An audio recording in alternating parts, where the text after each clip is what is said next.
আসসালামু আলাইকুম প্রিয় দর্শক, আপনাদের সবাইকে সাদর আমন্ত্রণ জানাচ্ছি বাংলা ভিউ লাইভে। আপনাদের সাথে আছে আমি হাসান মোহাম্মদ শামীম, ক্যামেরায় আছেন মোজাম্মেল হক। দর্শক, ইতিমধ্যেই আপনারা জেনে গেছেন যে ঘটনাটি আজকে সিলেট শহর জুড়ে আলোচিত হচ্ছে। ট্রেনের লাইনে চলে এসেছিল একটি নোহা কার এবং সেই নোহা ট্রেনের ধাক্কায় ছিটকে যায় এবং এখনও পর্যন্ত দুজনের মৃত্যুর খবর নিশ্চিত হওয়া গেছে এবং বাকিরাও কিন্তু ইনজুর্ড হয়ে হাসপাতালে আছেন এবং এই ব্যাপারটি কুলাউড়াতে ঘটেছে, কুলাউড়ার একটি জায়গাতে। এবং আমরা এই ব্যাপারে কথা বলার জন্য, একটু জানার জন্য আসলে যারা এই গাড়িটির আগের গাড়িতে ছিলেন এবং সেই ঘটনার একটু বর্ণনা জানার জন্য আমরা আজকে লোহারপাড়া, সিলেটের লোহারপাড়া এলাকাতে এসেছি।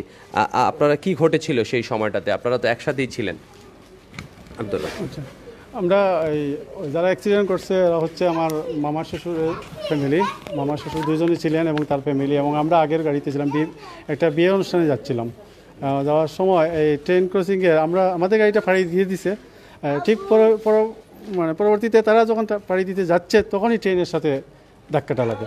ধাক্কা লাগার পর গাড়িটা নামে নাই, এই ট্রেনের সামনে থেকে অনেক দূর চলে যায়। এই অবস্থাতেই অ্যাক্সিডেন্টটা। আসলে দুইটি গাড়িতে আপনারা কতজন মানুষ ছিলেন? আমাদের আগের গাড়িতে আমরা 7 জন ছিলাম, তারা 8 জন ছিল। কোন জায়গা থেকে আসছিলেন? আপনি যাচ্ছিলেন কোথায়? আমরা সিলেট থেকে ওই বাটেরা।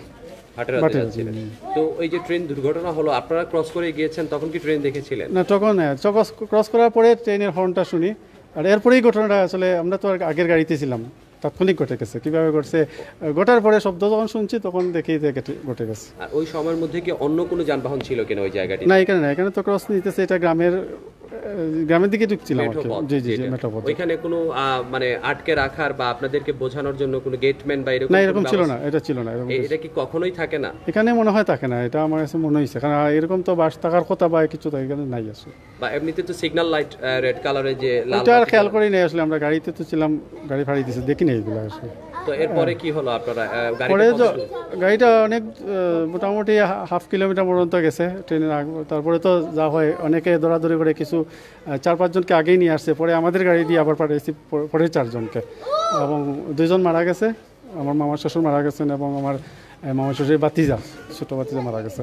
আর বাকিরা এখনও আল হারমাইন হসপিটালে। আমরা প্রথমে নিয়েছিলাম উসমানিত, এখন আল হারমাইন একটু নিয়ে আসছি আর কি, প্রাইভেট উন্নত চিকিৎসা। এখানে মানে কারা, নারী পুরুষ মানে দুজন তো মারা গেছেন, দুজন পুরুষ ছিলেন? না, একজন বাচ্চা, একজন বাচ্চা আর একজন পুরুষ।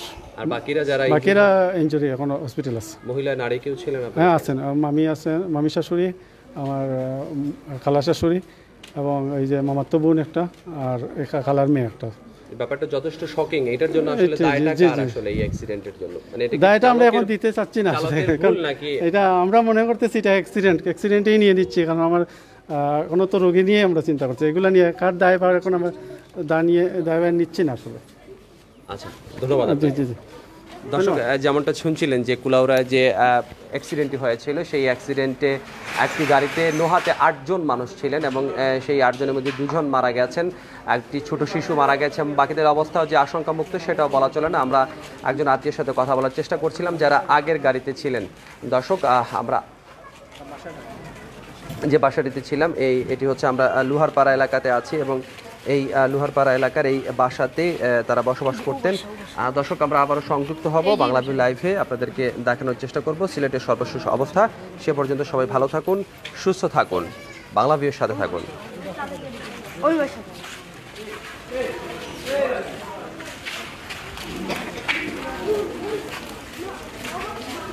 এই বাসাতেই বসবাস করতেন যারা এই আজকে বিয়ের দাওয়াতে গিয়েছিলেন এবং মর্মান্তিক দুর্ঘটনার শিকার হয়েছেন। এবং এই আলী কটেজের এই বাসাটিতে তারা থাকেন। যদি এই মুহূর্তে এই বাসাতে কেউ নেই, একটা গভীর শূন্যতা বিরাজ করছে। একটা অনাকাঙ্ক্ষিত দুর্ঘটনা তাদের জীবনকে থমকে দিয়েছে, যেটা একদমই অপ্রত্যাশিত ছিল। একদমই বলা চলে যে যেটা তারাও অ্যাকসেপ্ট করেনি। তারা বলছেন যে দুটি গাড়িতে করে যাচ্ছিলেন তারা, এবং যেটা আমরা ধারণা পেয়েছি এটি গ্রামের একটি মেঠো পথ এরকম থাকে যেটা রেল লাইনের ক্রস করে যেতে হয়, এবং আসলে দুর্ঘটনা এমনভাবেই হয়ে থাকে। এই জন্য আমাদেরকে আরও বেশি সচেতন হওয়া প্রয়োজন। দর্শক, আমরা আবার সংযুক্ত হব, আপনাদের সাথে দেখানোর চেষ্টা করব সিলেটের সর্বশেষ অবস্থা। সে পর্যন্ত সবাই ভালো থাকুন, সুস্থ থাকুন, বাংলা ভিউর সাথে থাকুন। খোদা হাফেজ।